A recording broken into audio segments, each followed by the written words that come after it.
Haji Ganjar Pranowo SH MIP dan Profesor Dr. Haji M.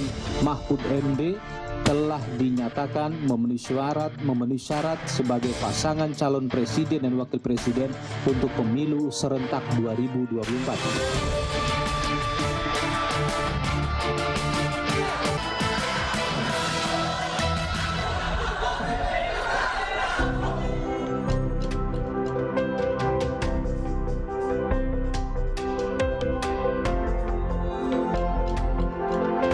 Jumpa lagi di Gagas RI. Saya akan cek terlebih dahulu mahasiswa UNER. UNER! UNER! Universitas Airlangga!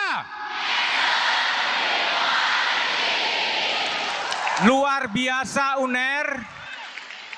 Assalamualaikum warahmatullahi wabarakatuh. Pak Rektor UNER, Profesor Dr. Nasih, ini KG Media dan UNER bisa berkolaborasi untuk menyelenggarakan forum yang bernama Gagas RI.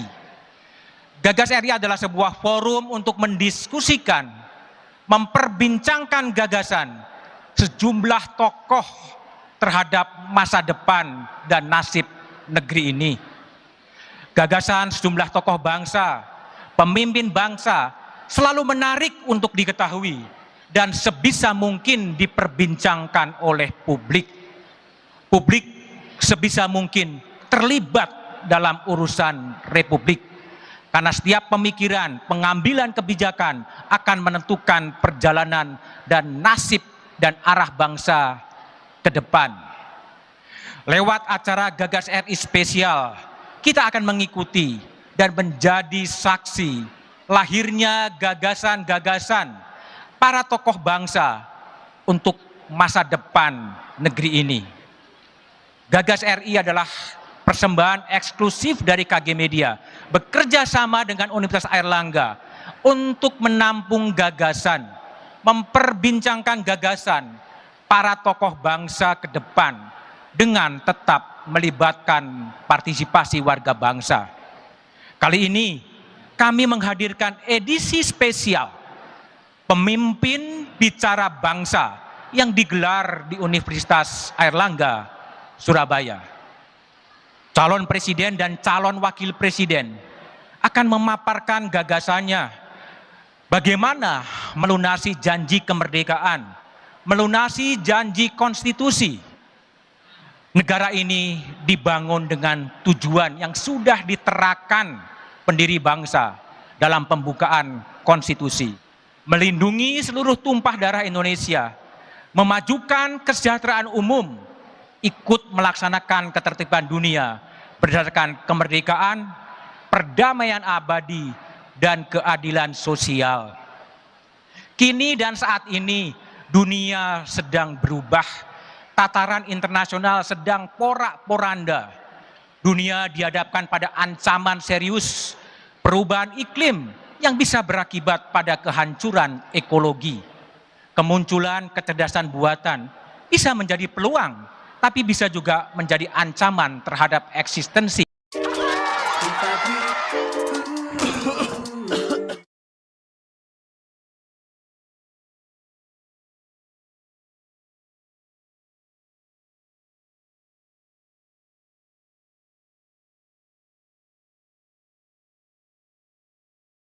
Gagasannya untuk Indonesia.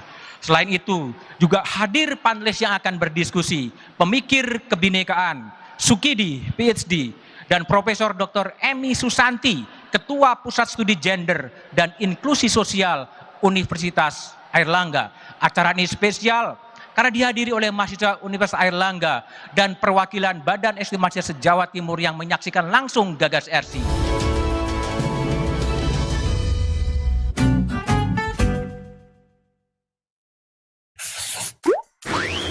Kayaknya ada yang ditunggu-tunggu nih, penting banget ya? Oh ya iya dong, kan 14 Februari 2024 kita bakal menggunakan hak suara kita. Malahan rangkaiannya sudah dimulai sejak 2022 lalu.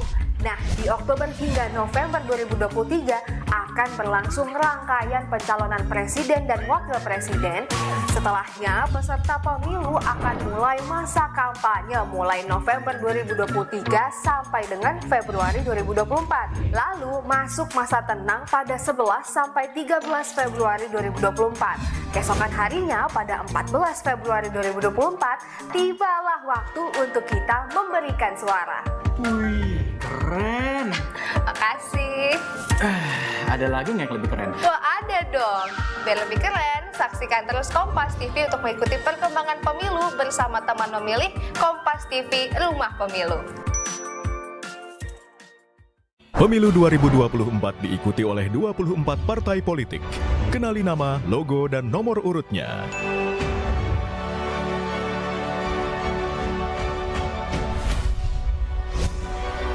Jadilah bagian dari perhelatan akbar demokrasi negeri ini untuk Indonesia damai sejahtera.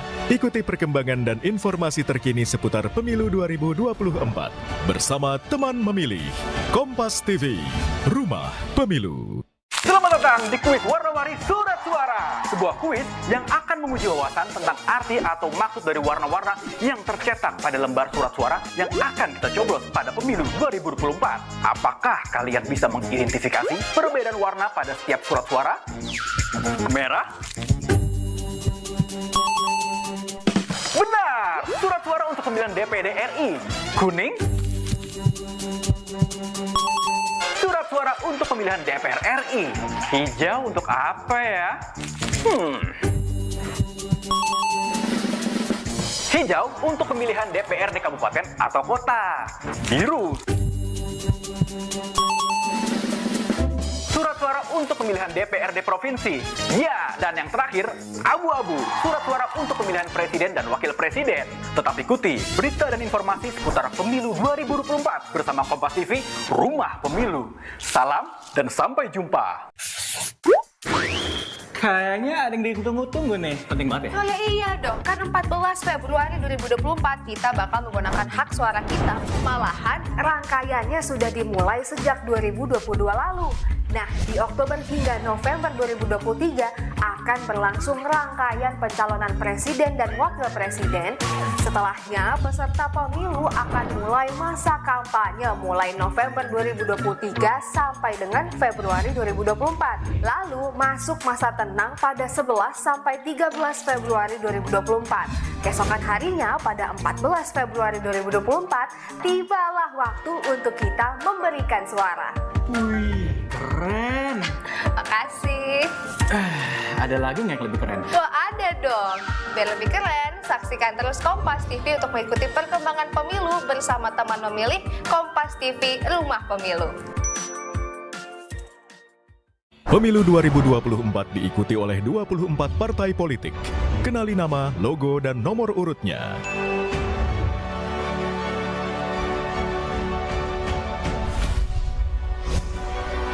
Jadilah bagian dari perhelatan akbar demokrasi negeri ini untuk Indonesia damai sejahtera. Ikuti perkembangan dan informasi terkini seputar Pemilu 2024 bersama teman memilih Kompas TV, Rumah Pemilu. Selamat datang di kuis warna-warni surat suara. Sebuah kuis yang akan menguji wawasan tentang arti atau maksud dari warna-warna yang tercetak pada lembar surat suara yang akan kita coba. Dan inilah Gagas RI. Kita sambut calon presiden Ganjar Pranowo dan calon wakil presiden Mahfud MD.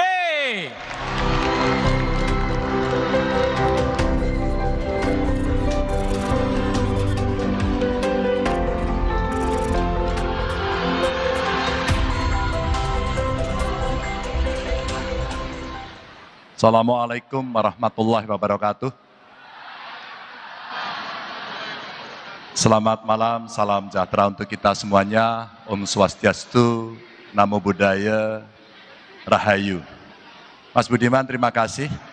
Saya minta waktu sebentar bersama Pak Mahfud untuk menyampaikan beberapa gagasan, ide, tentu tidak terlalu banyak, karena pasti waktunya sangat singkat. Dan para panelis, termasuk seluruh keluarga besar UNAIR, yang hari ini sudah mengundang kami. Terima kasih. Sebuah kehormatan kita bisa bicara di kampus. Sesuatu yang paling menarik dan kami tunggu-tunggu. Tapi kami tidak akan panjang. Kami punya beberapa slide, boleh ditampilkan untuk kami langsung masuk pada cerita-cerita apa yang diharapkan dari Kompas untuk kami share.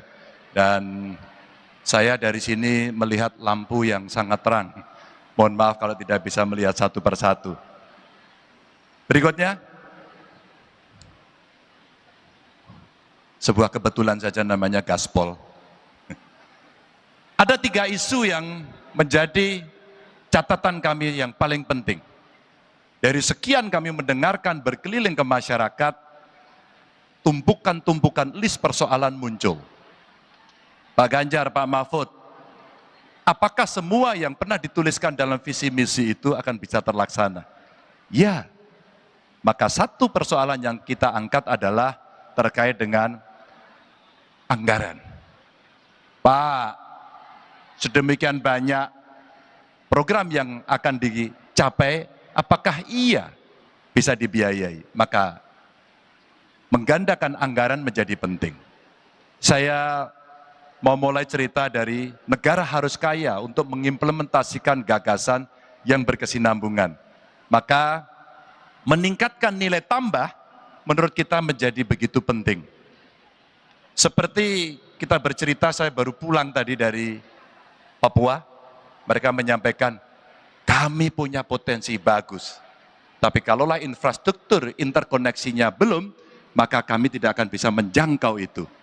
Maka yang di perkotaan ada MRT, LRT, kira-kira 20 kota besar agar interkoneksi bisa berjalan. Namun peningkatan kapasitas transportasi laut yang hari ini sudah berjalan, kita utilisasi. Pertanyaannya adalah, ketika kemudian seperti tol laut yang sudah berjalan ini, apakah kemudian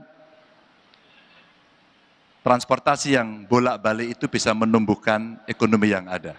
Ini PR yang kita tuntaskan. Hari ini sudah berjalan, tapi menuntaskan sampai finish, ya kapalnya kalau berjalan, pulang membawa sesuatu. Maka di ujungnya mesti ada pusat-pusat pertumbuhan ekonomi baru. Yang kedua adalah industrialisasi, di mana investasi ini bukan hanya tentang uang masuk, tapi bagaimana kita bisa menggandeng perusahaan lokal dan global. Seringkali perusahaan global masuk, lokalnya menjadi penonton. Maka kemudian partnership yang mesti dilakukan, kita bisa atur agar kemudian ini menjadi trigger agar industri lokalnya juga bisa tumbuh. Yang berikutnya tentu saja adalah kerjasama dengan periset, pemasok, dan SDM dalam negeri. Yang terakhir ini seringkali menjadi protes. Pak, kenapa investasi masuk itu kita menjadi penonton saja? Kenapa kemudian SDM lokal tidak bisa? Dengan bonus demografi yang kita miliki, kita tidak mau itu menjadi petaka demografi. Maka crash program percepatan pembangunan SDM menjadi sebuah keharusan, dan tentu saja kami bertemu dengan para peneliti, saya kira di UNER juga pasti banyak peneliti, seberapa banyak hasil riset bisa diambil, bisa dipakai, dan kita lakukan hilirisasi berdasarkan hasil riset itu. Inilah kampus periset yang kemarin bertemu dengan kami dan menyampaikan kami punya banyak sekali, tapi kenapa kemudian kami tidak bisa mendapatkan ya satu tempat untuk memberikan apa hasil riset kami. Tentu saja berikutnya adalah insentif pajak dan kenaikan budget research and development, termasuk akhirnya nanti membuka lapangan kerja. Hampir semua riset menyampaikan bahwa semua list pertamanya adalah kesempatan kerja harus diciptakan lebih banyak. Itu keinginan pertama yang muncul. Dan tentu saja semua ini kita laksanakan kalau kemudian kita bisa melihat target ICOR-nya 4 di tahun 2029. Hari ini masih 7,2. Maka efisiensi dalam investasi masih membutuhkan perbaikan di sana sini. Dan SDM yang unggul itu kita dorong untuk tindakan afirmasi, affirmative action. Kita bicara penurunan kemiskinan, tapi dari keluarga miskin apakah mendapatkan insentif selain BLT? Saya meyakini bahwa yang paling bagus adalah mereka mendapatkan akses pendidikan yang baik. Satu keluarga miskin, kalau kita bantu satu sarjana, maka si satu sarjana di keluarga miskin itu akan mengenerate keluarganya untuk dia bisa menjadi tulang punggung dan membawa keluarganya terentaskan dari kemiskinannya. Termasuk jaminan kesehatan BPJS yang bisa 99% setidaknya mengcover seluruh warga kita sehingga mereka bisa mendapatkan akses yang terbaik. Lanjut. Bapak Ibu yang sangat saya hormati, ada salah satu contoh solusi komprehensif yang bernilai tambah. Yang pertama adalah, ini kasus saja, ada bandara di Jogja yang masih jadi bandara hantu kata orang. Karena sudah dibangun, investasinya sudah cukup tinggi, kira-kira 12 triliun.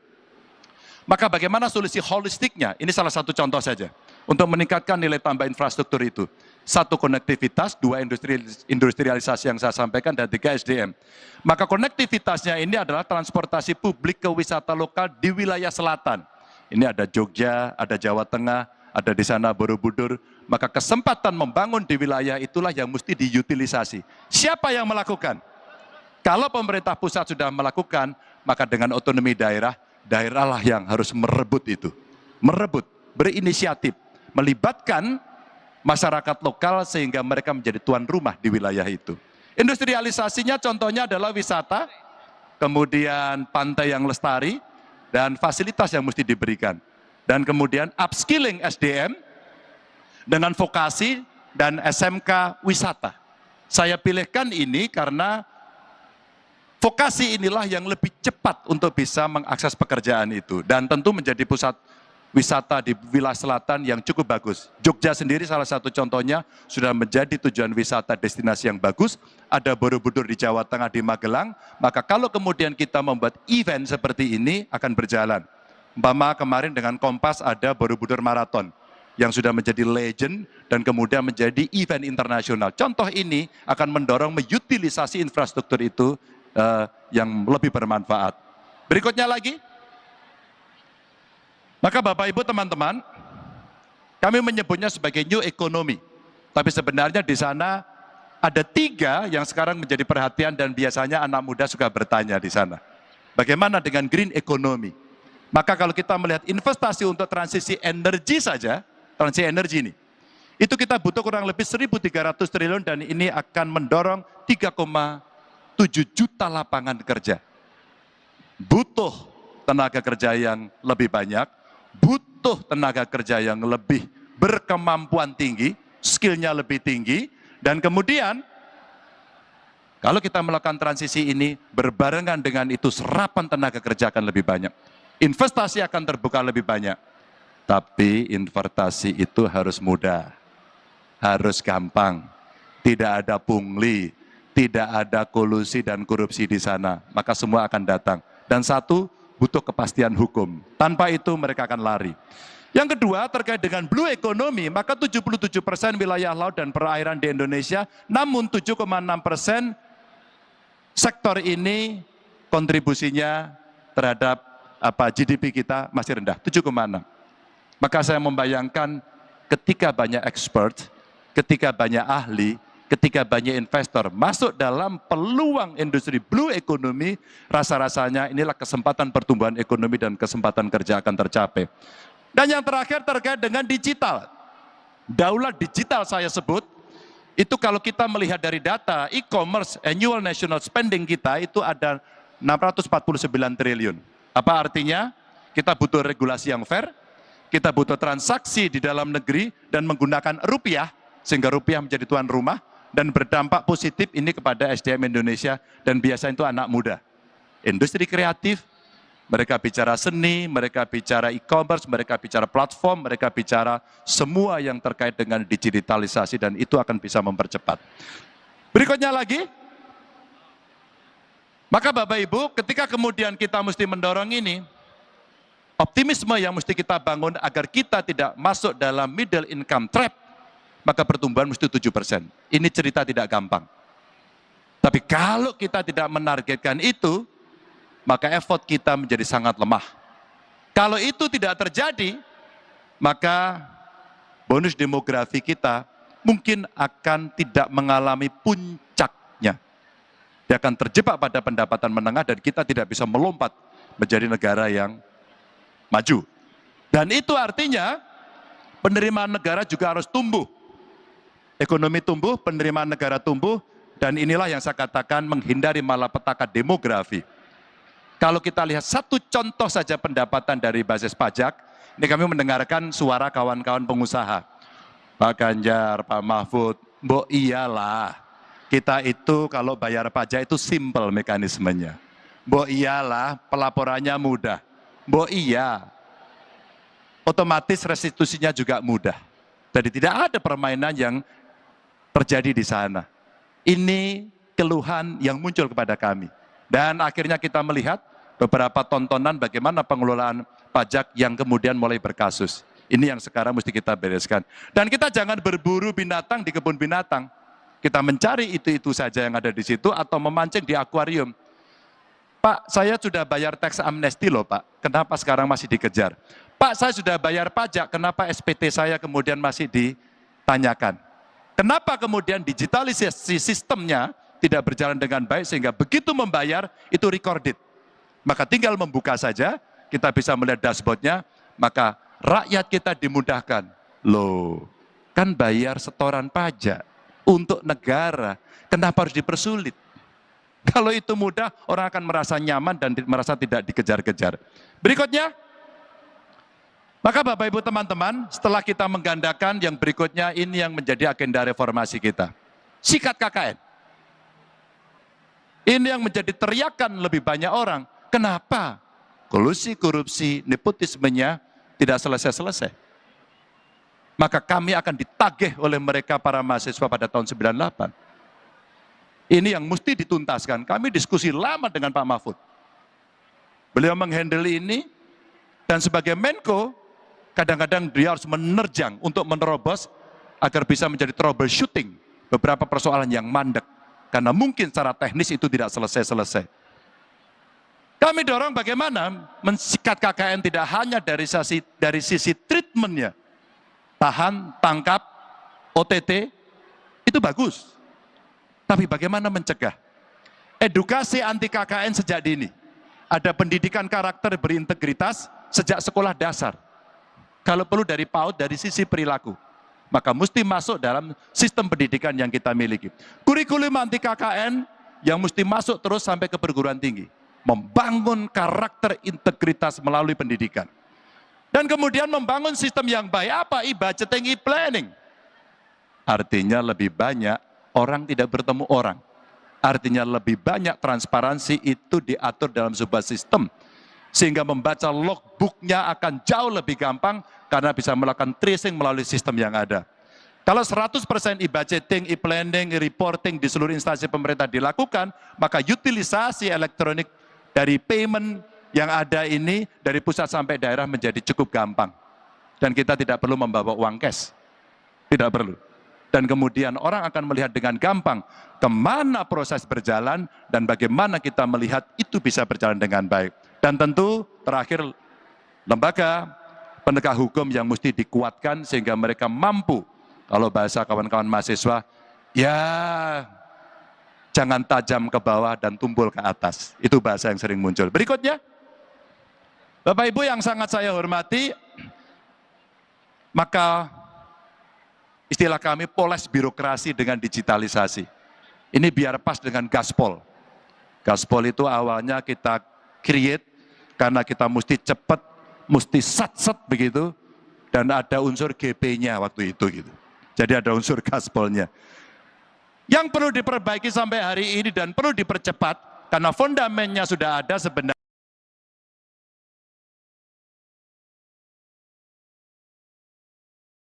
Adalah satu data Indonesia.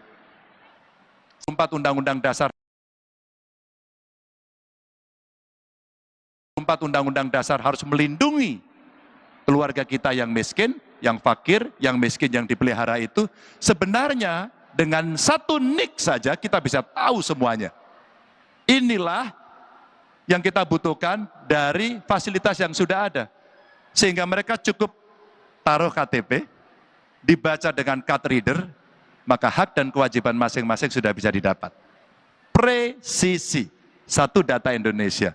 Dan kemudian satu data ini untuk kebijakan pemerintah termasuk menggeser kemudian teman-teman dari aparatur tidak lagi menjadi administrator tapi juga menjadi ASN yang analis. Maka problem solving dari semua yang muncul akan mereka selesaikan. Bapak Ibu, satu data ini untuk kemiskinan, pendidikan, kesehatan, bahkan untuk profesi sangat mungkin. Saya berkeliling ke banyak tempat di Indonesia. Pak Ganjar, kenapa saya sulit membeli pupuk? Karena itu bagian komoditas yang mendapatkan subsidi dan diatur secara tertutup. Tapi, apa yang terjadi? Sulit. Maka kalau datanya tidak presisi, subsidinya kemungkinan akan bergeser. Bergeser kemana? Ke tempat orang yang tidak bisa mendapatkan haknya seharusnya. Yang harus mendapatkan tidak dapat, yang tidak berhak malah bisa dapat lebih banyak. Ini contoh penggunaan satu data Indonesia. Dan kemudian, bagaimana governingnya? Kalau kita melihat seperti itu, maka siapa yang ditugaskan untuk mengurus ini, kita dorong ada KPI base untuk kabinet yang transparan. Jadi kira-kira kalau seorang menteri tidak bisa melaksanakan tugas teknisnya dengan baik, maka publik akan melihat. Dia akan dievaluasi oleh rakyatnya. Jadi tidak sembunyi-sembunyi, rakyat bisa tahu apakah seluruh target itu akan bisa dia capai. Dan itu butuh partisipasi masyarakat, maka butuh government super apps. Government super apps ini pengalaman waktu itu, saya pernah jadi gubernur, masyarakat pengen lapor, kita buatkan lapor gub. Dan ternyata efektif sekali dan masyarakat bisa melaporkan apapun sekaligus menekan pemerintah karena mereka tidak cepat mengurus itu dengan baik. Lapor gub bisa dikembangkan menjadi lapor pres atau aplikasi lapor yang selama ini sudah ada, tinggal kemudian menyampaikan kepada masyarakat sehingga masyarakat akan bisa menggunakan itu dengan baik. Dan ini akan ada penilaian publik kinerja yang nantinya akan dilihat berdasarkan apa yang ada dan seberapa cepat mereka merespon. Berikutnya, maka Bapak Ibu yang saya hormati, saya akan mengakhiri paparan ini lebih cepat. Maka kalau kita sudah bisa menggandakan anggaran mensikat KKN dan kemudian birokrasinya lebih bisa melayani, mudah, murah, cepat, itu keluar. Ke dalam, dia punya dua hal. Satu, transparan, dan dua, akuntabel. Maka kalau itu didorong dengan pengalaman-pengalaman yang pernah dilakukan dari praktek baik di pemerintahan daerah, selama otonomi daerah berjalan, ini tidak terlalu sulit. Maka kira-kira ada 3 ruang yang disentuh. Satu adalah regulasi, apakah sudah cukup bisa mengatur, efisien dilaksanakan. Dan yang kedua, sistem dan kelembagaan yang ada di dalam, apakah cukup baik. Dan terakhir nanti pasti akan ditanya, oh aturan sudah baik. Tapi kalau aktornya buruk, maka mereka tidak akan bisa melaksanakan sistem ini dengan baik. Ternyata kita butuh belajar lebih lengkap lagi untuk bisa mendapatkan sebuah kesempurnaan belajar dari kesalahan sebelumnya. Terima kasih, mudah-mudahan menjelaskan. Wassalamualaikum warahmatullahi wabarakatuh.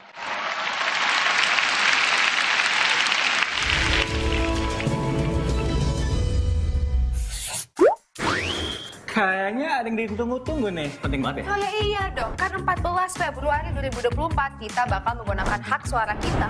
Malahan rangkaiannya sudah dimulai sejak 2022 lalu. Nah, di Oktober hingga November 2023 akan berlangsung rangkaian pencalonan presiden dan wakil presiden. Setelahnya, peserta pemilu akan mulai masa kampanye mulai November 2023 sampai dengan Februari 2024. Lalu masuk masa tenang pada 11 sampai 13 Februari 2024. Keesokan harinya pada 14 Februari 2024, tibalah waktu untuk kita memberikan suara. Wih, keren. Makasih. Ada lagi nggak yang lebih keren? Wah, ada dong. Biar lebih keren, saksikan terus Kompas TV untuk mengikuti perkembangan pemilu bersama teman memilih Kompas TV Rumah Pemilu. Pemilu 2024 diikuti oleh 24 partai politik. Kenali nama, logo, dan nomor urutnya.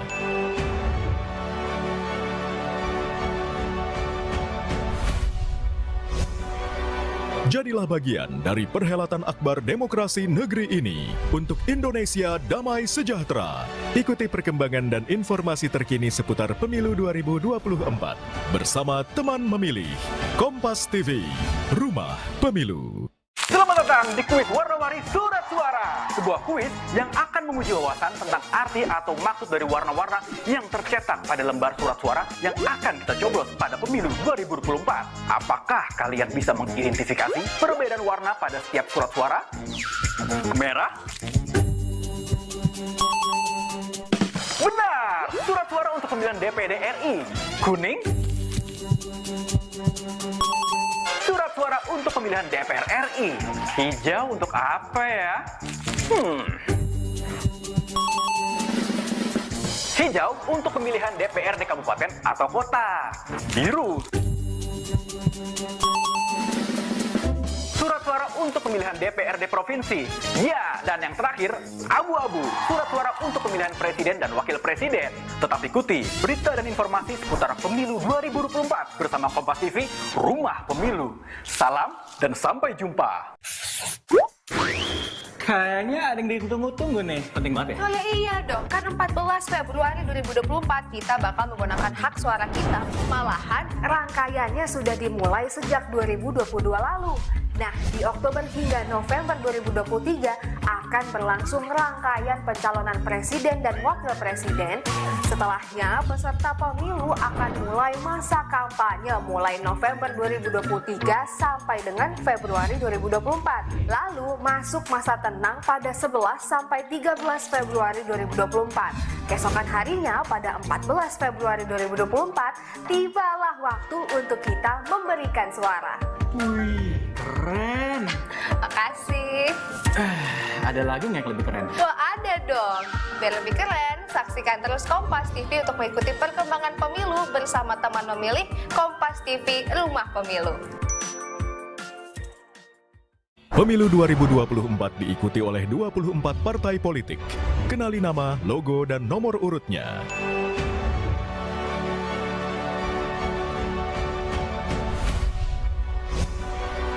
Jadilah bagian dari perhelatan akbar demokrasi negeri ini untuk Indonesia damai sejahtera. Ikuti perkembangan dan informasi terkini seputar pemilu 2024 bersama teman memilih Kompas TV, Rumah Pemilu. Selamat datang di kuis warna-warni surat suara. Sebuah kuis yang akan menguji wawasan tentang arti atau maksud dari warna-warna yang tercetak pada lembar surat suara yang akan kita coblos pada pemilu 2024. Apakah kalian bisa mengidentifikasi perbedaan warna pada setiap surat suara? Merah? Benar! Surat suara untuk pemilihan DPD RI. Kuning? Surat suara untuk pemilihan DPR RI. Hijau untuk apa ya? Hijau untuk pemilihan DPRD kabupaten atau kota. Biru. Surat suara untuk pemilihan DPRD provinsi. Ya, dan yang terakhir, abu-abu. Surat suara untuk pemilihan presiden dan wakil presiden. Tetap ikuti berita dan informasi seputar pemilu 2024 bersama Kompas TV, Rumah Pemilu. Salam dan sampai jumpa. Kayaknya ada yang ditunggu-tunggu nih. Penting banget ya? Oh ya iya dong, kan 14 Februari 2024 kita bakal menggunakan hak suara kita. Malahan rangkaiannya sudah dimulai sejak 2022 lalu. Nah, di Oktober hingga November 2023 akan berlangsung rangkaian pencalonan presiden dan wakil presiden. Setelahnya, peserta pemilu akan mulai masa kampanye mulai November 2023 sampai dengan... Dan inilah Gagas RI. Saya akan bertanya terlebih dahulu kepada Mas Ganjar dan Pak Mahfud. Mas Ganjar, pertanyaan saya, kalau Pak Prabowo memilih isu keberlanjutan, Mas Anies menggunakan isu perubahan, Mas Ganjar dan Pak Mahfud di mana posisinya? Unggul dan cepat. Unggul dan cepat. Unggul apanya dan cepat apanya?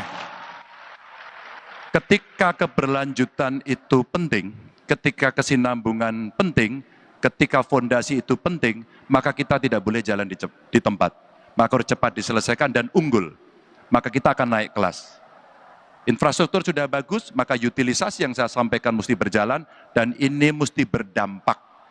Ekonominya tumbuh, kesejahteraan tumbuh. Dan kemudian apa? Pasti akan dibandingkan dengan negara-negara lain.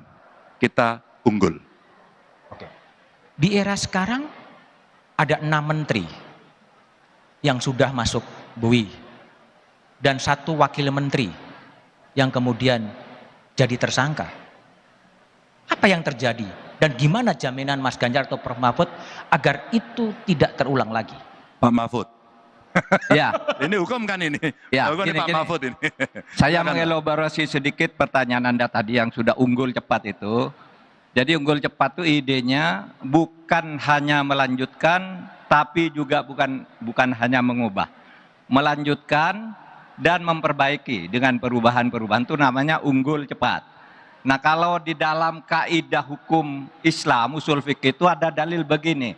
Al-muhafadzatu alal qadimis sholeh wal akhdu ala jadidil aslah. Kita pelihara yang sudah bagus dilakukan oleh Pak Jokowi sebelumnya, tapi kita cari inovasi-inovasi baru agar lebih unggul tadi. Memelihara yang lama, ya, tapi mengambil atau melakukan perbaikan dan perubahan terhadap yang lebih baru jika memang ada yang lebih baik. Itu aja sebenarnya unggul cepat. Nah, soal 6 menteri terlibat korupsi dan sudah dibui dan sudah ditangkap oleh KPK, ya menurut saya itu keniscayaan yang sudah terjadi. Tetapi agar kedepannya itu tidak terjadi, tadi Pak Ganjar, Bapak calon presiden sudah menyatakan beberapa hal yang harus dilakukan, ya, digitalisasi di penataan birokrasi. Tapi juga lebih dari itu, secara politik, ya, ya nanti pengangkatan para menteri itu bukan karena politik dagang sapi. Harus dicari orang-orang yang punya track record yang bersih, yang kemudian juga punya keberanian untuk melakukan penataan di institusinya masing-masing, terutama di tingkat kabinet. Karena kan hampir semua orang tahu tuh penyusunan kabinet itu kadang-kala kan jatah-jatahan untuk partai koalisi. Nah, kita sudah berbicara dengan Pak Ganjar dengan partai koalisi, besok nggak pakai jatah-jatahan deh. Kalau Anda punya taruhlah jatah menteri, tetapi orangnya harus benar kita uji bersama. Jangan asal orang ingin dapat lalu sekedarnya saja diberikan ke pemerintah untuk diangkat menjadi menteri. Kita akan melakukan rekrutmen kementerian itu dengan second kabinet. Itu kesepakatan awal. Siapa orangnya sekarang belum ada jatahnya. Nanti kalau sudah jadi baru kita bicara orang. Gitu, kita seleksi benar. Itu aja. Second kabinet. Artinya apakah kemudian dalam kabinet Mas Ganjar dan Prof Mahfud seandainya menang akan mengurangi jatah partai politik? Partai politik punya hak untuk mengajukan, tapi dia mesti kualifikasi zakat. Dia mesti expert, dia mesti ahli. Sehingga bukan orang yang ini mewakili partai saya, tapi ini orang yang punya keahlian di bidang yang akan duduk di kabinet. Kami pernah simulasi dengan Pak Mahfud, kita pernah simulasi dengan ketua-ketua partai. Seandainya tidak bisa mendapatkan itu bagaimana? Partai boleh merekomendasikan seseorang yang memang ahli, sehingga dia bisa merepresentasikan partai itu dan kemudian dia betul-betul orang ahli yang duduk dalam bidangnya. Pertanyaan terakhir dari saya, soal IKN, apakah Mas Ganjar dan Prof Mahfud akan melanjutkan proyek Ibu Kota Nusantara? Saya sebenarnya di banyak forum sudah menyampaikan ini, harus lanjut. Kenapa? Karena itu sudah menjadi undang-undang. Kalaulah kemudian ada sesuatu yang hari ini kurang, maka kalau Prof Mahfud bilang tadi, oke, kita perbaiki. Kalau ada sesuatu yang sudah berjalan, cepat kita dorong. Karena sudah menjadi undang-undang. Bagaimana seorang pemerintah yang disumpah menggunakan kitab suci untuk menjalankan peraturan perundang-undangan yang berlaku dan kemudian mengatakan tidak menjalankan. sesuatu yang menyalahi aturan. Maka kita mengikuti, kita melakukan checking, kita punya data, mana yang kemudian mesti didorong untuk segera diselesaikan, dan mana yang kemudian diperbaiki, sehingga ini menjadi pelaksana undang-undang sesuai dengan amanah yang diberikan. Oke, baik. Saya akan persilahkan Prof. Eni untuk menanggapi gagasan-gagasan yang sudah disampaikan oleh Mas Ganjar dan Prof. Mahfud. Silakan, Prof. Eni. Baik, terima kasih Pak Ganjar dan Pak Mahfud. Ide-idenya tadi yang disampaikan sangat menarik tentunya. Dan kalau bisa dijalankan tentu itu juga sangat baik. Cuma saya melihat dari ide-ide yang disampaikan tadi kok tidak terlihat atau belum terlalu terlihat sisi manusianya, apalagi sisi yang lebih spesifik untuk perempuan, anak, dan orang-orang kaum yang terpinggirkan, yang rentan. Jadi saya melihat ini belum mempertimbangkan mereka, dan mereka ini masih menjadi objek pembangunan, belum menjadi subjek, gitu ya. Nah, kenapa sih perempuan, anak, dan mereka-mereka yang terpinggirkan harus dipertimbangkan secara khusus? Tentu harus dipertimbangkan secara khusus. Kenapa? Karena peran mereka sangat berbeda. Yang satu di domestik, satu di publik ya. Lalu mereka juga mengalami beban hidup yang beda. Perempuan beban hidupnya lebih banyak, multi burden dan lain-lain. Sementara juga kondisi kesehatan, pendidikan, dan peran-peran publik perempuan masih sangat rendah. Jadi kalau kita lihat satu persatu dari anggaran, apa Bapak berdua yakin dengan meningkatkan anggaran, lalu perempuan, anak, dan mereka yang terpinggirkan bisa kebagian? Kenapa? Karena kalau kebutuhan mereka secara khusus tidak dipertimbangkan, mana mungkin gitu ya. Lalu berikutnya lagi, di new economy, ada green economy, blue economy, digital economy. Yang ini semua belum menunjukkan atau belum melihat manusianya. Dari penelitian kami, itu di green economy itu perempuan banyak sekali tenaga kerja di sana.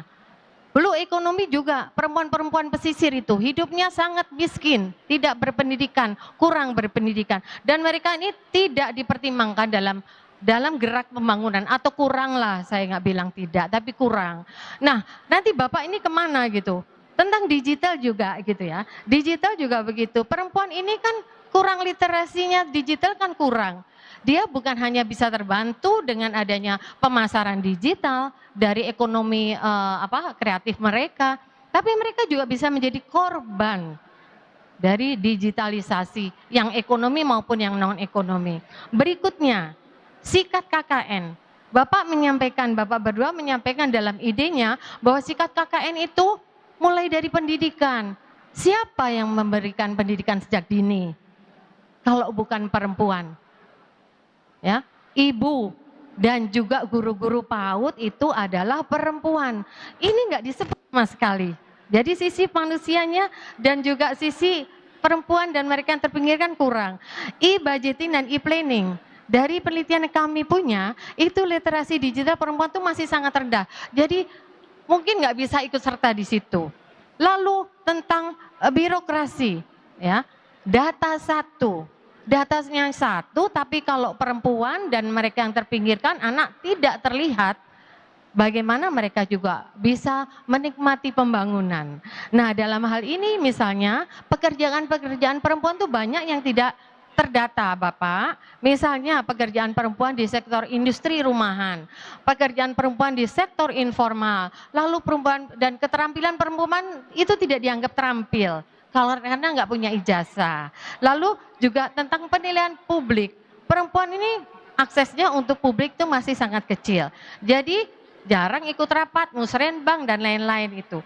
Jadi saya hanya ingin menanyakan Bapak, di sebelah mana Bapak ingin masukkan, atau saya minta lah tolong dimasukkan gitu ya, sisi manusia dan juga khususnya perempuan, anak, dan mereka-mereka yang terpinggirkan. Terima kasih. Silakan Mas. Boleh langsung ya. Bu Eni, terima kasih. Masukannya bagus sekali. Tindakannya apa Bu untuk isu perempuan dan anak? Affirmative action. Tidak bisa tidak. Boleh saya cerita Ibu? Izinkan saya bercerita. Ini 10 tahun saya menjadi gubernur, karena ini saya jadikan evidence base. Kalau Ibu mau diceritakan, saya akan punya hutang untuk Ibu saya jawab. Apakah Ibu berkenan? Kalau berkenan, setelah ini saya akan jawab runtut bagaimana kebijakan perempuan dan anak. Ini adalah salah satu contoh paparan yang kita berikan kepada publik. Ya, salah satu contoh saja. Bagaimana pendidikan itu bisa masuk dan bagaimana perempuan bisa terlibat. Pengalaman kami setidaknya 10 tahun, Bu, melibatkan perempuan itu dalam musrenbang menjadi tindakan khusus. Mereka kita undang secara khusus. Ada 3 kelompok, Bu, yang kita undang. Yang pertama adalah kelompok perempuan, yang kedua anak-anak, yang 3 penyandang disabilitas. Nanti tambahi dikit, Bu, termasuk penyandang disabilitas. Kami sudah siapkan itu. Lalu yang kedua bagaimana? Mereka kurang literasi. Sekolah. Sekolah ini mesti diterjemahkan dalam arti luas. Boleh formal, boleh non formal, boleh informal. Lalu dalam praktek seperti apa? Kalau ada tindakan afirmasi, maka kelompok inilah yang menjadi prioritas. Kami punya kredit, Bu, khusus untuk perempuan. Kami pernah punya pengalaman mengadvokasi seorang perempuan nelayan dari Demak yang protes pada pemerintah. Apa protesnya? Pak, saya minta pekerjaan di KTP saya adalah nelayan. Tidak bisa, Bu. Karena perempuan kemudian diletakkan pada posisi domestik. Sehingga seolah-olah ini digantikan oleh suaminya. Dan si perempuan ini saya suka. Dia tetap bertahan, gimana caranya?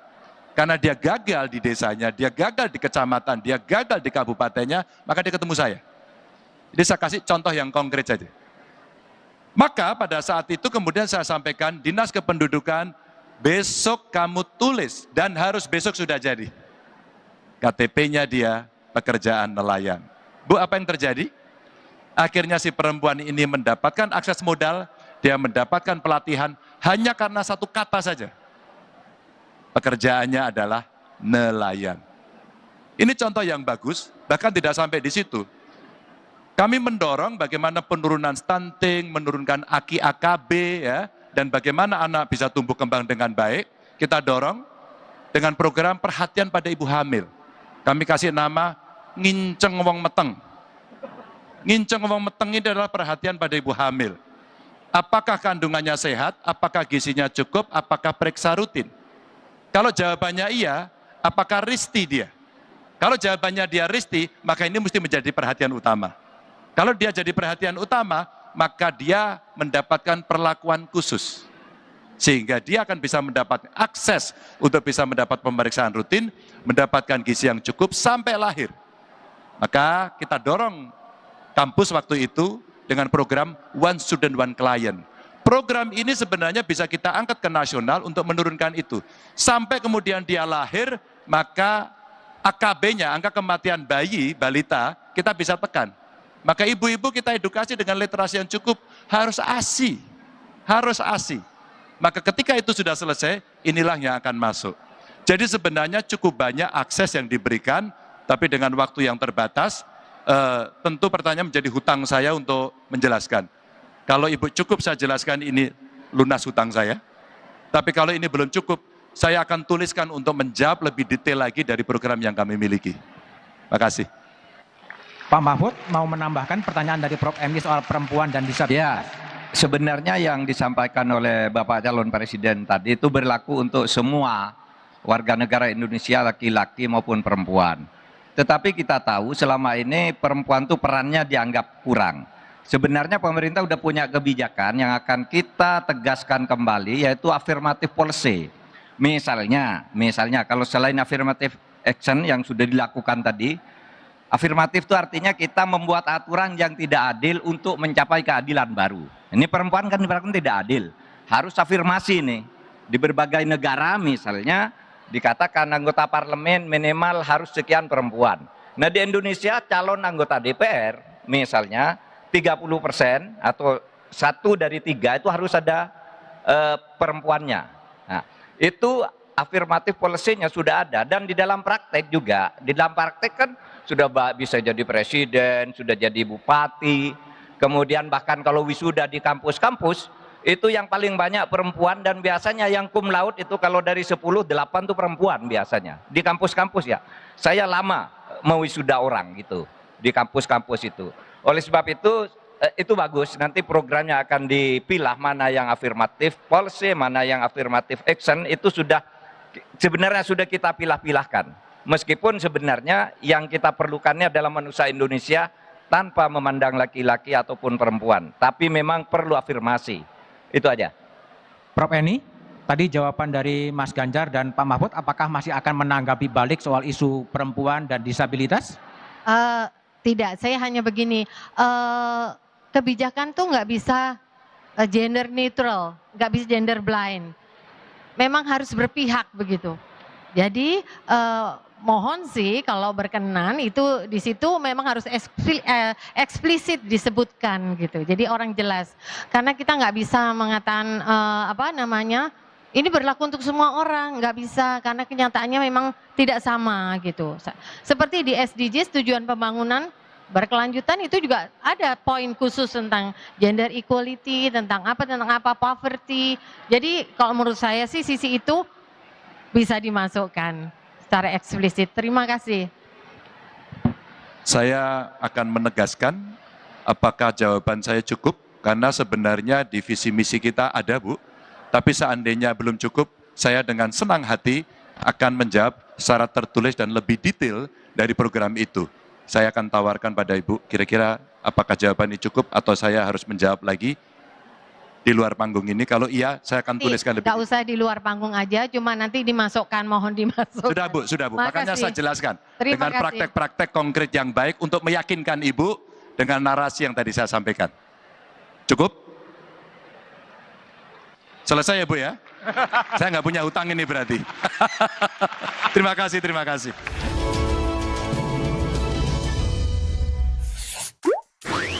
Kayaknya ada yang ditunggu-tunggu nih. Penting banget ya? Oh ya iya dong, kan 14 Februari 2024 kita bakal menggunakan hak suara kita. Malahan rangkaiannya sudah dimulai sejak 2022 lalu. Nah, di Oktober hingga November 2023 akan berlangsung rangkaian pencalonan presiden dan wakil presiden. Setelahnya, peserta pemilu akan mulai masa kampanye mulai November 2023 sampai dengan Februari 2024. Lalu masuk masa tenang pada 11 sampai 13 Februari 2024. Keesokan harinya pada 14 Februari 2024, tibalah waktu untuk kita memberikan suara. Wih, keren. Makasih. Ada lagi nggak yang lebih keren? Wah, ada dong. Biar lebih keren, saksikan terus Kompas TV untuk mengikuti perkembangan pemilu bersama teman memilih Kompas TV Rumah Pemilu. Pemilu 2024 diikuti oleh 24 partai politik. Kenali nama, logo, dan nomor urutnya.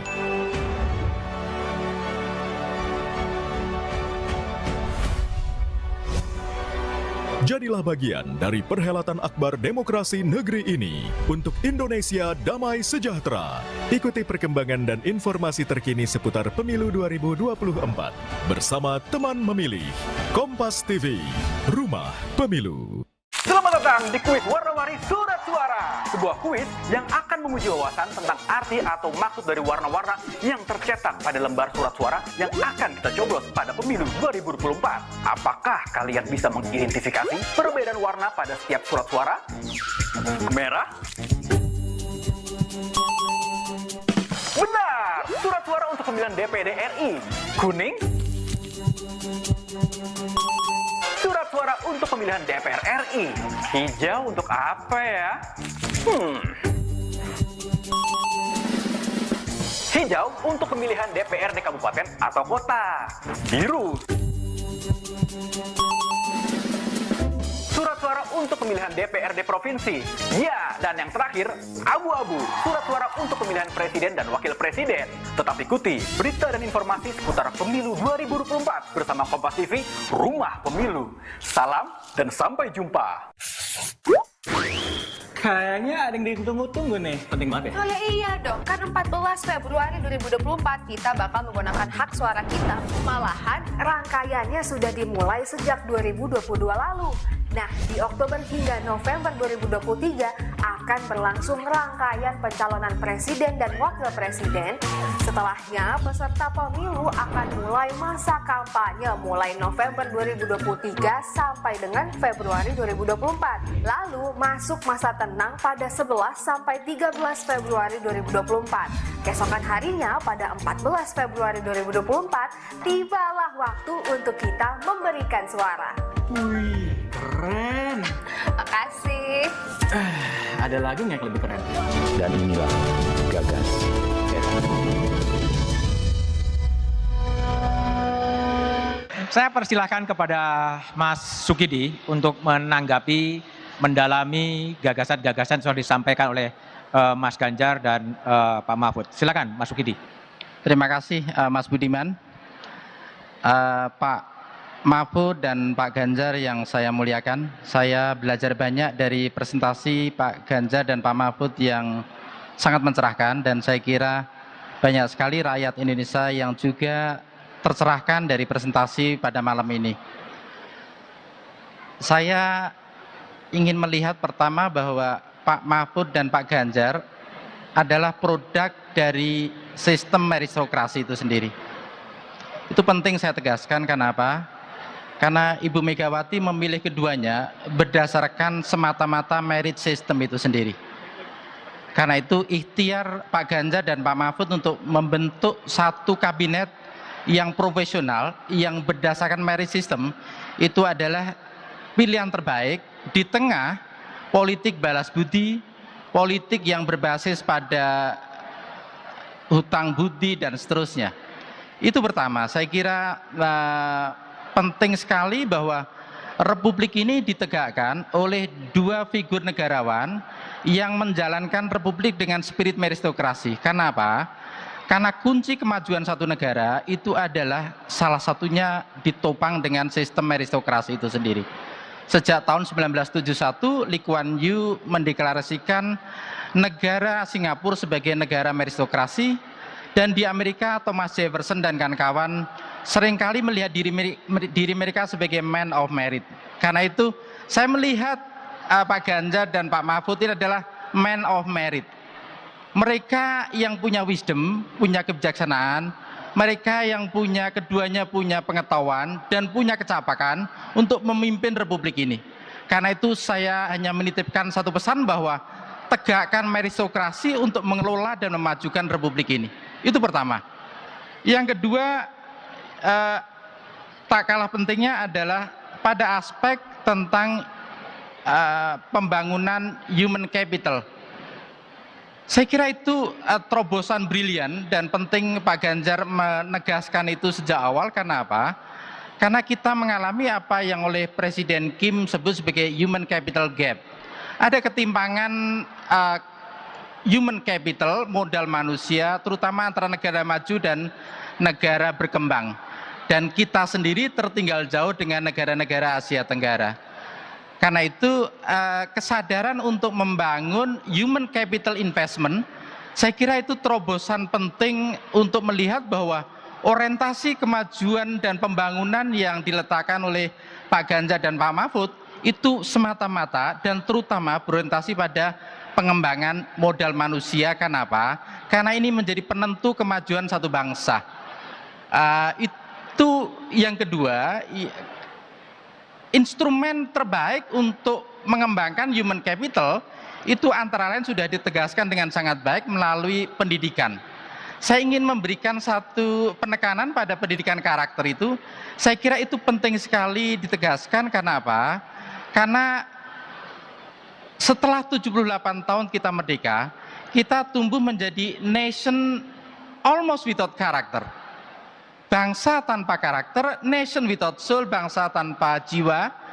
Karena apa? Karena ketika Bung Karno mendirikan Republik ini dengan spirit gotong royong, spirit yang religius, tetapi kita sekarang berhadapan dengan satu situasi di mana Republik ini dihuni oleh orang-orang yang secara moral bermasalah. Karena itu saya ingin menitipkan satu pertanyaan secara khusus kepada Bapak Mahfud, yang mengingatkan saya pada James Madison dalam Federalist Paper bahwa Pak Mahfud ini buat saya adalah negarawan yang tercerahkan. terutama beliau memberikan keteladanan yang sempurna dalam pengelolaan negara secara bersih, secara profesional, dan semata-mata berdasarkan spirit meritokrasi itu. Karena itu saya ingin bertanya kepada Pak Mahfud, satu terobosan kebijakan yang radikal untuk mengatasi penyimpangan-penyimpangan moral yang diselenggarakan atas nama negara. Karena penyimpangan moral ini sudah begitu masif sehingga dia menjadi habit of the nation, menjadi kebiasaan bangsa ini. Sehingga kita menjadi tidak tahu lagi mana baik dan buruk, benar dan salah, karena kategori ini menjadi blur, menjadi buram gitu. Karena itu saya berharap sekali Pak Mahfud melakukan satu terobosan kebijakan yang radikal, terutama untuk mengembalikan amanah Bung Karno bahwa kejayaan bangsa ini dimulai dengan pembangunan karakter. Dan saya yakin bahwa the greatness of this nation, kejayaan bangsa ini terutama tergantung pada karakter dan moral rakyatnya dan pemimpinnya. Dan terakhir adalah Pak Ganjar, saya kira saya menitipkan pada aspek pendidikan tadi adalah pendidikan Pancasila. Karena saya berharap bahwa ini menjadi prioritas dalam menumbuhkan budi pekerti, membumikan nilai-nilai Pancasila dalam keteladanan hidup sehari-hari. Dan setelah Pancasila, penekanannya adalah pada pendidikan yang ingin saya sebut sebagai science, technology, engineering, and math.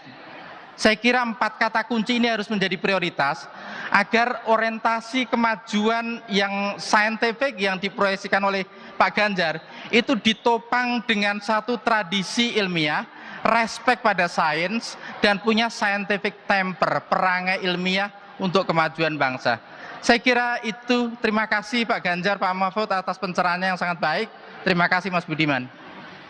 Monggo Mas Ganjar atau Prof Mahfud dulu menanggapi penyimpangan moral yang sekarang sudah menjadi kebiasaan. Ya. Dari versi Mas Sukidi. Monggo Pak Mahfud dulu. Baik, tadi sebenarnya dari uraian tadi kan sudah ada ya tadi. Bagaimana kita membangun masa depan Indonesia itu kan dimulai tadi ada pendidikannya di keluarga, sampai akhirnya kalau ada pelanggaran-pelanggaran itu ada di ujungnya penegakan hukum. Nah kita kan yang ditanyakan tadi bagaimana kita mengembangkan pendidikan karakter gitu. Gini, saya kira kalau dalam arti normatif itu kan semuanya, hampir semua pemimpin mengatakan begitu. Kita mau kembali ke pendidikan karakter, tinggal melaksanakannya kan gitu. Nah itulah nanti yang akan kita jabarkan di dalam program-program yang ditulis tadi. Tetapi kalau dasar utamanya sebenarnya kalau pendidikan itu kan sudah disebutkan ada 2 unsur kalau di dalam konstitusi itu. Pasal 31 ayat 2 konstitusi itu menyatakan bahwa pendidikan diselenggarakan berdasar iman, takwa, akhlak. Itu eksplisit di Undang-Undang Dasar. Itu akan memberi dasar pada pendidikan karakter itu tadi. Tinggal bagaimana ini diterjemahkan dalam operasional pendidikan.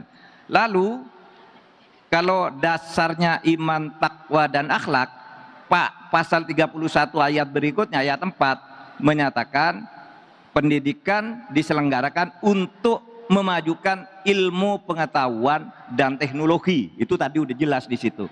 Jadi ada iman, takwa, akhlak atau imtak, lalu ada iptek. Nah kalau 2 ini ketemu, meskipun itu sering orang menganggap jargon, tapi memang itu sebenarnya dasar pendidikan kita ke depan. Satu iman, takwa, akhlak, kemudian masalah ipteknya tadi, ada digitalisasi dan macam-macam pengembangan SDM dan sebagainya. Kita nanti tinggal operasionalnya sebenarnya. Maka dulu ada kan pendidikan Pancasila, pendidikan budi pekerti, bahkan sekarang ada revolusi mental atau reformasi mental dan seterusnya itu. Itu semuanya kan dalam rangka berpikir ke situ, tapi implementasinya di dalam birokrasi dan kehidupan kita sehari-hari itu yang akan kita benahi agar itu benar-benar jalan menjadi arah tujuan pendidikan kita. Ya. Pak Ganjar mau menambahkan? Ya, itu saya tuliskan itu. Jadi ketika kemudian karakter tidak terbentuk, budi pekerti tidak terbentuk, maka kita jualan hal-hal yang bisa mencederai teman-teman kita. Dengan politik identitas, kelompok, black campaign, politik separatis, macam-macam.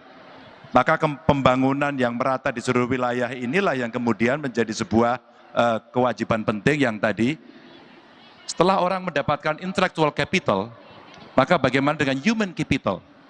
Saya sepakat sekali Mas Sukidi, maka beberapa riset yang kita miliki yang saya katakan tadi, lebih banyak di perpustakaan, yuk kita hilirisasi yuk, agar semuanya belajar. Maka bangsa ini menentukan kebijakan itu berdasarkan hasil-hasil riset sehingga menjadi sangat kuat sekali datanya. Sehingga pada saat menentukan itu tidak berdasarkan hanya sekedar selera. Saya punya data, ini perbandingan personil dan data riset kita. Ini pada saat saya bertemu dengan para peneliti. Ternyata kita itu dari sisi personil, dari sisi peneliti kita itu cuma 79.638. Kalau kita bandingkan dengan Thailand saja, kita sudah kalah jauh karena dia di 189.940. Kalau kita ngomong sama Korea Selatan, dia 545.434. Kami ambil datanya itu. Mari kita lihat, berapa anggaran yang kita miliki untuk riset and development, agar kemudian semua berbasis data yang baik. Ternyata kita itu hanya sekitar 0,3% dari PDB. Sedangkan Thailand itu 1,1% dan Korea Selatan 4,81%. Maka kalau 1% saja dari PDB bisa kita berikan, para peneliti akan bekerja dengan sangat luar biasa. Akan sangat luar biasa. Dan saya sepakat tadi, kalau pendidikan baik, Bu Eni juga sampaikan tadi, literasinya baik, maka orang akan punya kesadaran baik. Mereka punya karakter, mereka mengerti, maka ketika akan masuk pada satu sistem, maka model meritokrasinya akan berjalan. Kalau itu tidak pantas, maka ada moral dan fatsun yang kemudian muncul dari diri masing-masing. Oh, kami tidak pantas untuk melakukan itu. Maka ada self control yang kemudian bisa kita lakukan. Dan salah satunya saya sepakat, bagaimana pendidikan Pancasila itu kita gelurakan. Dan satu, harus diberikan contoh dan teladan dari pimpinannya. Contoh dan teladan. Mas Sukidi, apakah akan mendalami lagi apa yang sudah disampaikan oleh Mas Ganjar dan Prof. Mahfud? Silakan, masih ada waktu. Saya kira keteladanan yang diberikan oleh Pak Mahfud dan Pak Ganjar itu menjadi role model bagaimana penyelenggara negara yang bersih, terutama etika kenegaraan itu harus dijunjung tinggi. Masalahnya sekarang adalah bahwa kita menghadapi satu situasi di mana korupsi seperti kata Pak Mahfud begitu merajalela dan terjadi di semua lini penyelenggara negara, dan terutama terkait juga dengan mafia hukum yang semakin ugal-ugalan. Karena itu korupsi yang tinggi itu semakin memiskinkan rakyat kecil. Karena itu saya ingin menitipkan pesan terakhir bahwa keberpihakan Pak Ganjar dan Pak Mahfud terhadap rakyat kecil itu harus dimulai dengan penyelenggaraan negara yang betul-betul bersih. Karena itu sekarang yang betul-betul diidam-idamkan oleh rakyat Indonesia, agar apa? Agar semua anggaran negara itu betul-betul sampai pada target rakyat itu sendiri. Saya kira itu Mas Budiman. Sebelum direspon, Prof. Eni, apakah akan menambahkan sesuatu catatan terhadap apa yang disampaikan oleh Mas Ganjar dan Prof. Mahfud? Silakan. Tidak, silakan Mas Ganjar. Pak Mahfud dulu. Respon, Pak Mahfud. Ini meskipun cawapres tapi kita perannya tinggi. Baik,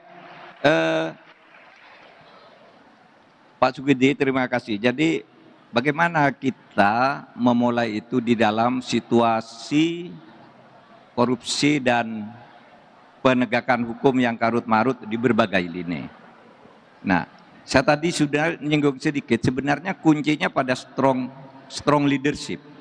Karena sebenarnya kalau saya melihat watak birokrasi itu, kalau terjadi di sini sesuatu di bawah ini, sebenarnya di atasnya bisa dengan cepat mengubah, terutama di aparat penegak hukum itu, birokrasinya sangat ketat. Kalau atas bilang begini, bawahnya begini. Ini kadang-kala kita agak di tengah-tengah menjelang ke atas ini kurang kuat sebenarnya. Itulah sebabnya saya katakan kita akan membentukkan kabinet yang kuat, kepemimpinan yang kuat. Saya contohkan begini, sudah 50 tahun Kemenko Polhukam itu berdiri. Tapi apakah Pak Sukidi atau kita semua pernah melihat enggak bahwa dulu kalau Menko Polhukam itu melakukan tindakan-tindakan nyata? Enggak ada. Yang dikerjakan hanya mengkoordinir, ini ketemukan ini harus begini. Enggak ada tindakan. Saya sebagai menteri hanya diberi wewenang koordinasi. Tetapi saya tunjukkan tidak bisa ini kalau hanya koordinasi begitu. Oleh sebab itu saya langsung bertindak ke kasus-kasus konkret. Saya ambil datanya, saya turun. Misalnya seperti kasus Sambo, ya. Itu coba kalau tidak ada intervensi dari kekuatan kepemimpinan saya sebagai Menko Polhukam, tidak ada. Eliezer itu sudah tanda tangan mengaku dia yang membunuh. Karena kamu membunuh, janjinya nanti dibebaskan karena kamu tembak menembak, bukan kamu membunuh. Saya katakan tidak mungkin, itu pelakunya mesti Sambo. Kita berperang di situ akhirnya bisa juga. Dan dijatuhi penjara. Ada kasus Indosuria, Koperasi Indosuria yang triliunan korupsi dibebaskan oleh pengadilan. Saya bilang akan saya tuntut lagi dengan kasus lain sambil saya kasasi. Masuk di situ, dihukum 18 tahun, kemudian dari nol, dari bebas murni itu menjadi 18 tahun dengan penyitaan kekayaan sekian puluh miliar. Itu jalan. Nah, oleh sebab itu terobosan-terobosan seperti itu menjadi penting kita lakukan. Kuncinya di strong leadership. Kalau normatifnya itu sudah selalu dibuat setiap rata harus begini, tapi sesudah ke bawah enggak bisa jalan. Coba bayangkan Pak, ada mafia hukum di suatu daerah, misalnya di Sulawesi Utara. Mafia hukum nih mengadakan pertambangan ilegal. Sesudah itu kita urus bahwa di situ ada permainan antara aparat dengan penambang liar dengan para mafia tambang. Kita tahu ini masalahnya. Begitu saya kirim orang ke sana, saya akan ngirim orang. Di sana ada pelanggaran. Ini mereka pintar, begitu kita ngirim orang bilang saya hari Selasa akan ke sana, hari Senin kasusnya sudah dilimpahkan ke pengadilan tanpa bukti yang cukup. Kalau sudah dilimpahkan ke pengadilan, kami datang lalu dibilang, Pak, Bapak Anda bisa masuk lagi. Sekarang sudah dari pengadilan. Nah, yang seperti ini banyak sekali terjadi. Dan ini yang melakukan adalah aparat. Saya punya catatan lengkap tentang siapa yang melakukan ini, siapa backingnya dan sebagainya. Nah, ini besok yang harus kita tindak pada tingkat penindakan. Pada tingkat sebelumnya, itu kita membuat aturan yang tumpang tindih kita perbaiki, lalu pemimpinnya juga pilih yang bersih, yang zakon tadi kalau di kabinet. Pada tingkat unit-unit itu harus yang bersih dan kuat, berani melakukan tindakan, tidak disandera oleh mafia-mafia lokal. Kadang-kala mafia lokal ini bisa mindah orang loh. Seorang pejabat gitu sudah mau bekerja dengan baik di situ ada mafia. Nah, kalau dia tidak mau kerja sama dengan mafia, dia ditendang, dipindah. Mafia itu bisa mendikte orang atas untuk memindah orang. Sekarang ini, kalau saya misalnya seorang kepala unit penegak hukum di satu daerah, saya kerja terus untuk menangkap mafia. Nah, lalu ketika saya bekerja terus, diancam nih oleh mafianya, kalau kamu terus begitu, saya pindah kamu. Betul, mafia ini bisa mindah orang, menyuruh atasannya untuk memindah orang yang baik ini. Nah, yang begini-gini nih banyak terjadi di mana-mana, dan itu menjadi model dari mafia di dalam penegakan hukum kita. Itu dari saya. Mas Ganjar mau menambah? Cukup. Oke. Pertanyaan saya, Mas Ganjar atau Prof. Mahfud, banyak orang melihat bahwa kerusakan negeri ini, khususnya di lembaga-lembaga hukum, terlepas Prof. Mahfud pernah menjabat Menko Polhukam, itu begitu luar biasa. Ya, ada menteri yang terjerat korupsi, ada hakim agung yang terjerat korupsi, ada Mahkamah Konstitusi di mana hakim konstitusinya melanggar etik, ada pimpinan BPK ditangkap oleh KPK, ada anggota pimpinan KPK diperiksa oleh polisi. Gimana Mas Ganjar atau Prof. Mahfud mau membenahi negeri ini dan dari mana itu mau diperbaiki? Saya akan merefer kembali, boleh ditayangkan ulang nggak ya, yang soal sikat KKN. Ada beberapa poin. Kalau tindakan sudah dilakukan dan masih saja seperti itu, maka problem aktor. Kita salah pilih orang, atau kita terlalu lemah, sehingga Pak Mahfud bilang adalah butuh strong leaders. Strong leaders ini orang-orang yang tidak bisa dikunci. Satu, dia tidak punya beban masa lalu. Dua, dia sudah akan melakukan dengan enak saja. Karena saya tidak punya beban dengan kalian, saya nggak punya hutang dengan kalian. Hutang kami adalah pada rakyat. Maka kalau saya sampaikan di depan tadi, sikat KKN ini saya ulangi lagi agenda reformasi yang sampai hari ini belum bisa dilaksanakan. Menjeritlah semua orang, marahlah semua orang, karena kemudian mafia muncul, APH-nya bermasalah, pejabatnya bermasalah. Maka menariknya dari mana? Kalau kita hanya berbicara dari sisi penegakan saja, maka fatal. Kita hanya mengumpulkan para penjahat. Maka saya sampaikan tadi, pendidikan karakter. Mas Sukidi terima kasih mengingatkan. Pendidikan karakter, maka bagian dari sekolah menjadi begitu penting. Bagian dari keluarga menjadi penting, bagian dari nilai-nilai bermasyarakat menjadi penting. Kalau itu keliru, maka peluitnya harus ditiup. Peluitnya harus ditiup. Speak up. Civil society teriak. Kalau civil society sudah teriak dari berbagai kelompok, sudah memunculkan itu, alert itu buat pemerintah. Kecuali kalau kita sudah terbutakan mata pikirannya. Maka dimulainya simultan. Penegakannya jalan, pendidikan karakter jalan, kurikulum anti korupsinya jalan, kan ini penting. Sistemnya diperbaiki dengan elektronifikasi, sistem pemerintahan berbasis elektronik. Ini proses pencegahan semuanya. Penindakannya sudah. Maka ketika kemudian kita memilih pemimpin, tadi Pak Mahfud juga sudah sampaikan, zakon kabinet. Zakon pun tidak bisa dilaksanakan kalau kemudian pemimpinnya terlibat. Pemimpin tertingginya. Saya sebagai gubernur, pengalaman begitu, kalau kemudian saya terima sogokan, kalau saya meres-meres, kalau kemudian saya korup, maka kami tidak bisa dipercaya. Tapi kalau kemudian kita tegas, maaf terpaksa, saya harus nyopot anak buah saya karena dia terlibat. Dan praktek itu ada.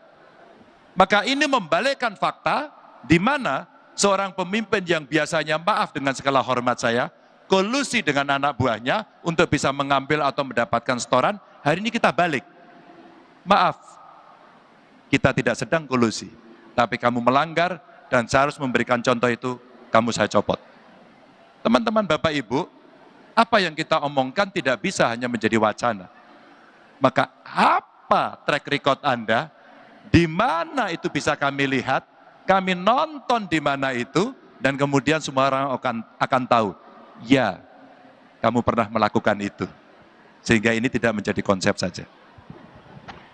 Prof. Mahfud, kalau kita bicara di konstitusi, negara Indonesia adalah negara hukum, bukan negara kekuasaan.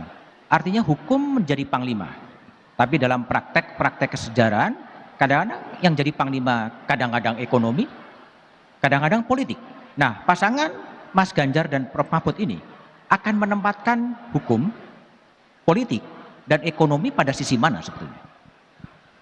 Di konstitusi kita tuh Indonesia bukan hanya negara hukum, tapi negara demokrasi juga.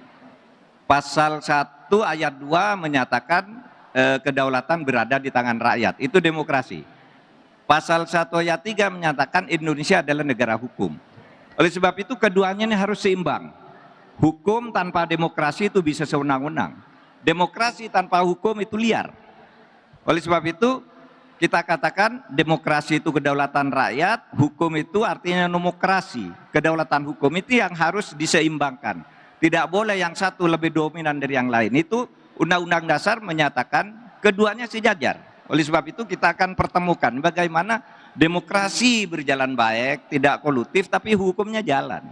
Sehingga apa yang menang kata demokrasi harus bertindak kalau kemenangan di dalam proses demokrasi itu melanggar hukum. Demokrasi itu sebenarnya intinya mencari menang. Kalau hukum itu mencari benar. Nah, mencari menang dengan cara benar ini yang harus kita lakukan untuk penyelenggaraan ke depan. Itu aja.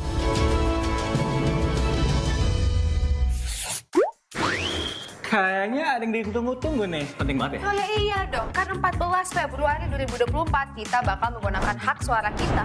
Malahan rangkaiannya sudah dimulai sejak 2022 lalu. Nah, di Oktober hingga November 2023 akan berlangsung rangkaian pencalonan presiden dan wakil presiden. Setelahnya, peserta pemilu akan mulai masa kampanye mulai November 2023 sampai dengan Februari 2024. Lalu masuk masa tenang pada 11 sampai 13 Februari 2024. Keesokan harinya pada 14 Februari 2024, tibalah waktu untuk kita memberikan suara. Wih, keren. Makasih. Ada lagi nggak yang lebih keren? Wah, ada dong. Biar lebih keren, saksikan terus Kompas TV untuk mengikuti perkembangan pemilu bersama teman memilih Kompas TV Rumah Pemilu. Pemilu 2024 diikuti oleh 24 partai politik. Kenali nama, logo, dan nomor urutnya.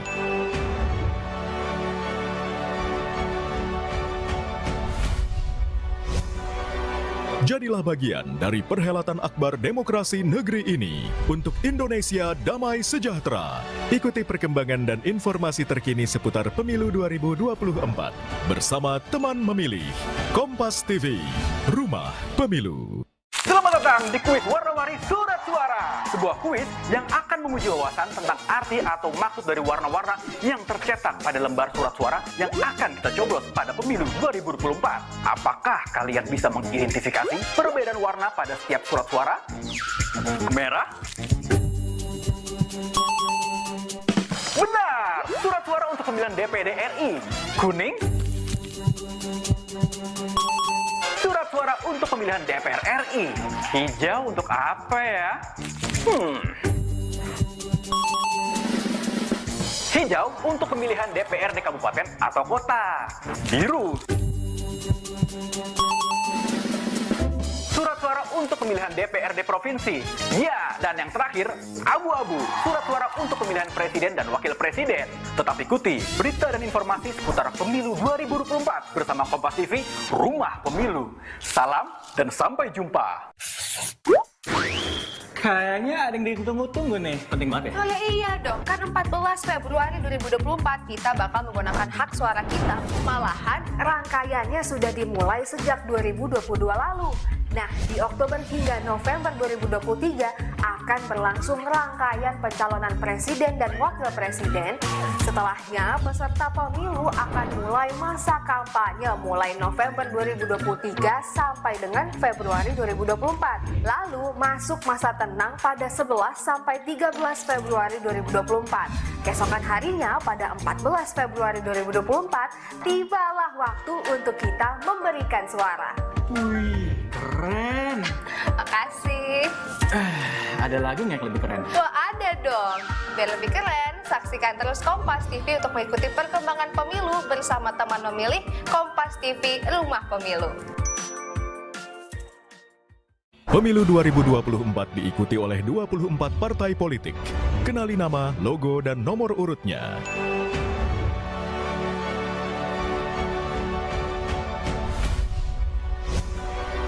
Jadilah bagian dari perhelatan akbar demokrasi negeri ini untuk Indonesia damai sejahtera. Ikuti perkembangan dan informasi terkini seputar Pemilu 2024 bersama teman memilih Kompas TV, Rumah Pemilu. Selamat datang di kuis warna-warni surat suara. Sebuah kuis yang akan menguji wawasan tentang arti atau maksud dari warna-warna yang tercetak pada lembar surat suara yang akan kita coblos pada pemilu 2024. Apakah kalian bisa mengidentifikasi perbedaan warna pada setiap surat suara? Merah? Dan inilah Gagas.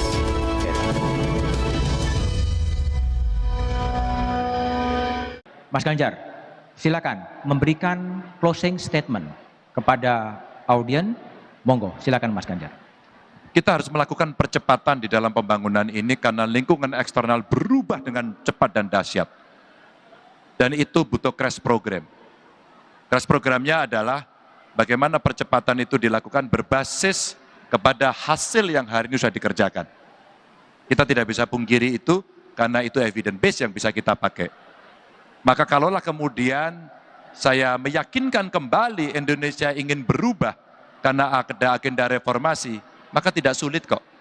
Laksanakan saja itu. Dan kami akan melaksanakan itu. Prof. Mahfud, silakan memberikan closing statement atas diskusi malam ini. Ya, sedikit saja.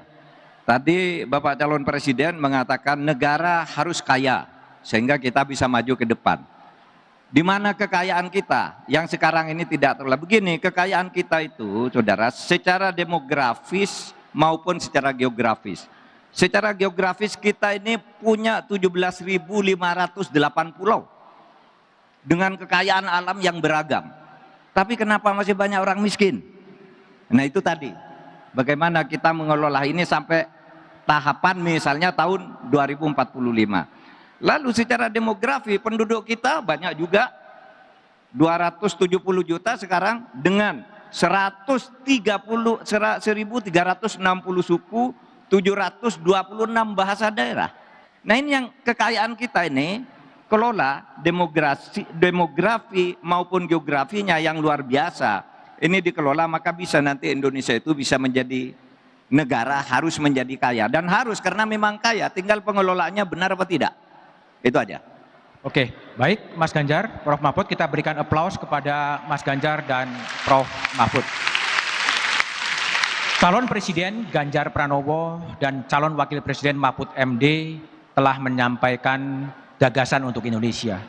Kini saatnya bagi Anda 204 juta pemilik kedaulatan untuk menimbang gagasan, memperdalam gagasan, memperbandingkan gagasan, menimbang rekam jejak sebelum menjatuhkan pilihan pada 14 Februari 2024. Pilihan bebas para pemilih akan menentukan masa depan bangsa 5 tahun ke depan.